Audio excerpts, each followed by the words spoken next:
Welcome to the DeFi Standard, and this is Mickey B. Fresh. And today we're going to dive into episode 4, a deep dive into the XRP-backed stablecoin on the FLR network. So in episode 3, we talked about a Spark-dependent application that utilized the F assets as collateral. And today we're really going to dive into that and what that means for the XRP ledger, and how it's a game changer, and how this is the holy grail of crypto. So to recapture what we talked about in the last episode, on FLR network, you would take your fxrp and you would put it into a collateral deposition, and then you would mint this stablecoin.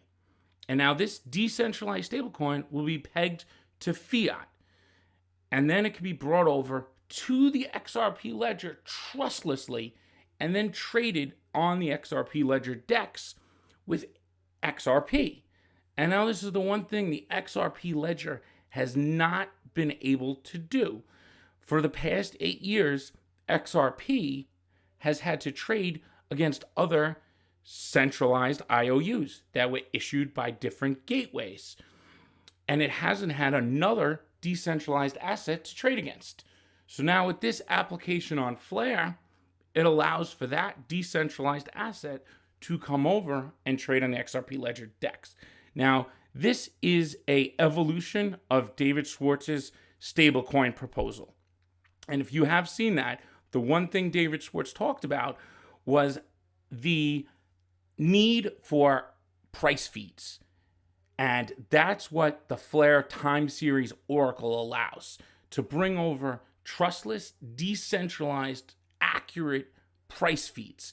Because now for these collateralized, you're going to put in there FXRP, FLTC, FBTC, FDoge, and FXLM in the future. You're going to need the price feeds for all of those assets to USD, because it's going to have to manage the collateral, which is going to have to be over collateralized to mint that stablecoin. So at all times in real time, you'll need the accurate price feeds. Now the XRP ledger can't do that on its own. It also doesn't have smart contracts to be able to lock up the collateral, but FLR does. And this is one of the reasons why FXRP was created to begin with. And you'll hear that from Hugo, the CEO of FLR Network Limited. So we're going to go over here to a video clip of an interview with Crypto Eddie back in early August. It was late August, early September, of Hugo talking to Crypto Eddie. And he talks about the USD stablecoin backed by XRP. On, say, the XRP ledger, you have a limited amount of things you can do with the XRP token. And that was a design decision, and that's why XRP is so fast and so cheap to use. But with smart contracts, we can take that XRP and we can do a lot more things with it. So we can say, for instance, we can use it to collateralize the issuance of a stable token. And let's say a dollar-based, a dollar-pegged stable token. And then one of the things that is quite exciting, and something we've been having quiet conversations with is, if there's a stable token on FLR, that stable token will be built by parties that are not us. We have no intentions right now to build a stable token. So that would be external developers, of which we are aware that there's several parties who are very interested in building a stable token. But what we can potentially do with that stable token, or what can be done with that stable token, is that it could potentially then be used, it could potentially be issued in a trustless way as an IOU on the XRP ledger, which would be really cool, because then that would allow for a decentralized, trustless issuance of a stable token on the XRP ledger, which we would be very excited by. So that's something that I know various parties are thinking about. We're helping them think through that process. It's not something we're undertaking to build, but it's something we're certainly, if people are interested in doing that, it's something we're certainly happy to try and help them build that. Now, you heard it from the creator of the FLR networks right there. So this was 5 months ago almost, when they were first just releasing the FLR network to the community. He was talking about this decentralized stablecoin issued on the FLR network, backed by XRP. And he was very excited about it then. So you can imagine the development that has taken place since then. It is unknown right now if this is going to be released before the network goes live, or if it's after the network goes live, it'll be a governance vote. Now, the parameters around the collateral ratio, which assets could be used as collateral, are all going to be part of a governance vote that Spark holders will manage for the duration of the network. And that's what's great about this liquid democracy, is we as a community manage the Spark dependent applications and the FLR network. So we also said in there that Spark could be used as collateral, which is very interesting. And now in this next video clip, he talks about the utility of XRP. So as retail holders, there's not been too much we've been able to do with our XRP besides hodling, right? So we all talk about utility, and we know Ripple's working on a very big use case for XRP that will drive a tremendous amount of utility. But that's not the only utility that XRP can have, and it's not going to be. Now, this will give us a tremendous amount of utility that we have for our XRP tokens. Now we can mint them onto FLR as fxrp, which gives them smart contract capabilities. Also comes with daily yield. Just for minting fxrp, you're going to be rewarded daily at a very high amount, Spark, every day dropped into your wallet. Every day you'll be receiving Spark, even simultaneously while you have the fxrp as collateral locked in a smart contract for this minting of a stablecoin. You'll still be able to earn your Spark rewards while it's locked as collateral. So any interest fees or stability fees will be more than covered by the daily rewards you'll continuously be earning. And as you earn those Spark tokens, those will also be able to use and delegate your FTSO vote from them. So you earn something that's going to earn you even more, and then you get the stablecoin out of it from the utility. So let's listen to Hugo talk here about the XRP ledger's utility and how in the past it hasn't had too much, and how this decentralized stablecoin, bringing it over to the XRP ledger, will make a dramatic difference. And now this is from an interview that Brad Kimes and myself did with Hugo in late November of 2020. And this is me asking the question. There, including a XRP collateralized stablecoin, could then be traded on the XRP ledger's DEX. Is that correct? Absolutely. Potentially there's a way. We've defined it in a blog post on our blog, which is blog.flare.xyz, which we call Closing the Circle. So it's a relatively simple system which allows assets to be locked on FLR for those assets to then be issued on the XRP ledger as I think what people call what Ripple calls issued currencies, and what other people called IOUs.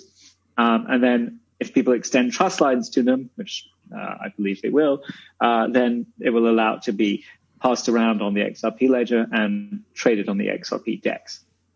Now, those would be trustless assets for the most part if it was a stable coin, unlike just a regular issued currency through an XRP ledger gateway, right? So that's what makes these unique. Because the value to those assets are essentially underpinned by whatever the collateral is.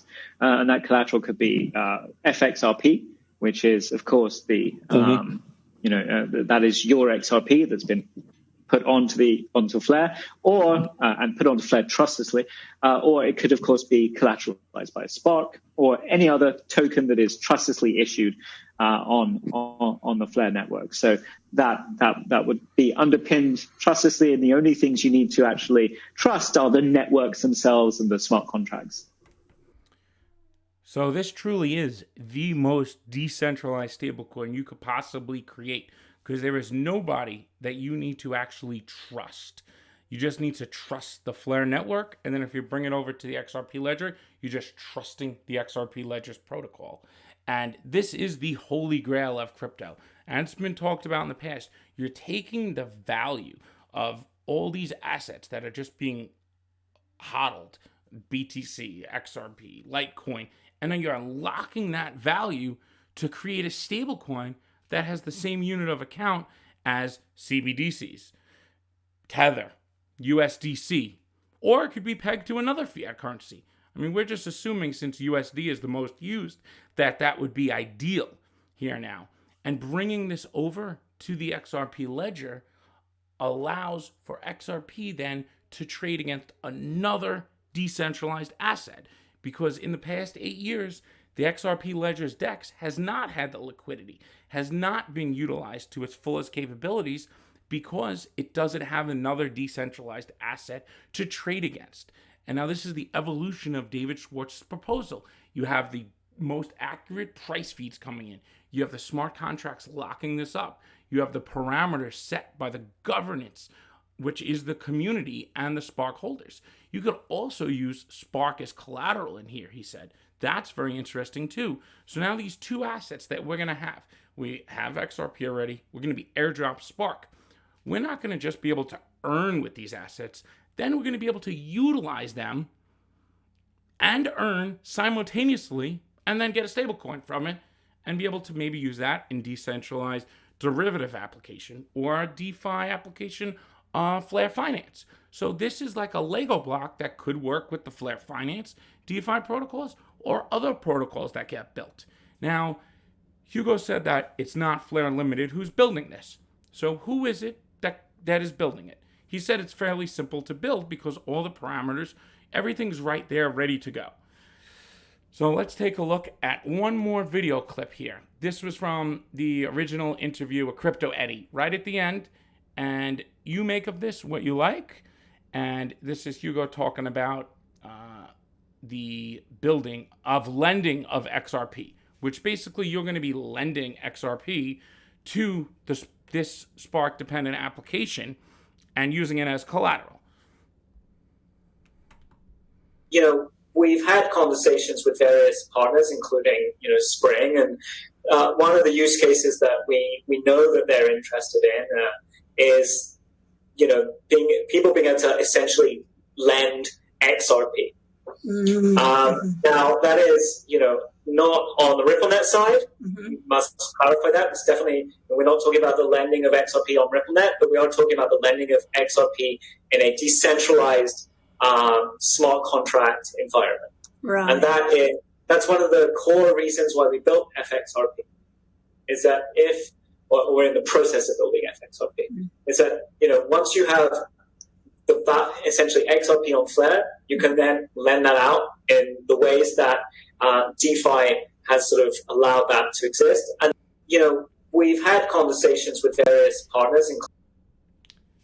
So now he mentions that they're in the process of building the FXRP. This was 4 or 5 months ago. So just keep that in mind, that this interview took place there. And at the end, he says, lending like other DeFi protocols.